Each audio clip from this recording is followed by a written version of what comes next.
Scam School Remix. Here's how to use ESP to read invisible dice that only exist in their mind. I brought these along with me. I don't know if you've ever seen these before. Those are beautiful. Invisible dice. And John is very impressed. Take the dice, Mike, if you would, and roll them. It's a 6 and a 3. No, I'm not believing this. Roll them one more time. Now it's a 3 and a 6. Oh, wow. One more time. What are the odds? It's a 5 and 4.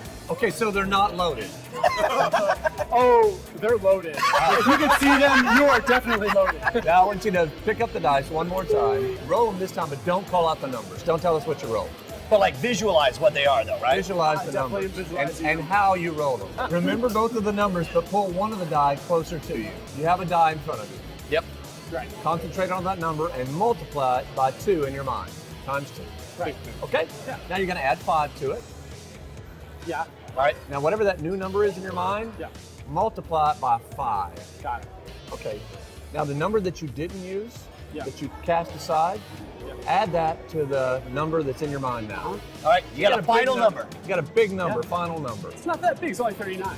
Okay, 39 is your new number. That's right. No way that any of us could have known that.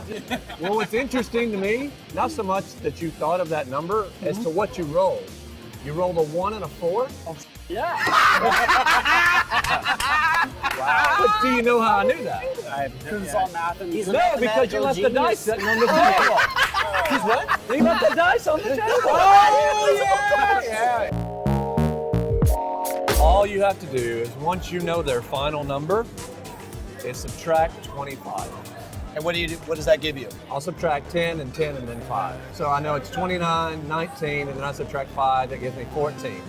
And the first digit tells you the number that they started with, 1, and the number that he didn't use. So you even know which Without dice fail? they Yes, had. yes. Okay, so I'll try it with John. All right. Okay. Okay, so you got 2 numbers. Yes. Pull one of them towards you. The one that's pulled towards you, Yes. I want you to multiply times 2. Add 5. Multiply your new number times 5. Add whatever this other dice is to it. Okay. And you have a final number in your head, Yes. which is, 76. and that means you had a 5 and a 1. Yeah. Oh, that's amazing! That's like magic, dude! Yeah. That's awesome! Here's a fun fact. This is one of the very first episodes featuring our friend Diamond Jim Tyler. He's been a friend of the show for like 6 years now. And if you haven't read his Bamboozlers books, they are amazing and available right now at scamstuff.com. It's gear for the modern rogue. All 3 volumes are pocket-sized so you can take them to the bar and you can look like a genius. That's me. I'm not casting a spell, I'm reading through his pantomime. Scam School Remix is the best of 10 years and 500 plus episodes of Scam School. Dive into the whole back catalog. Each episode is time compressed so that you learn things 3 times faster than we learned it. Congratulations, our hard work went to you. You're gonna become a wizard in days instead of weeks, years instead of more years, decades instead of, but I guess we're only 1 decade in, so.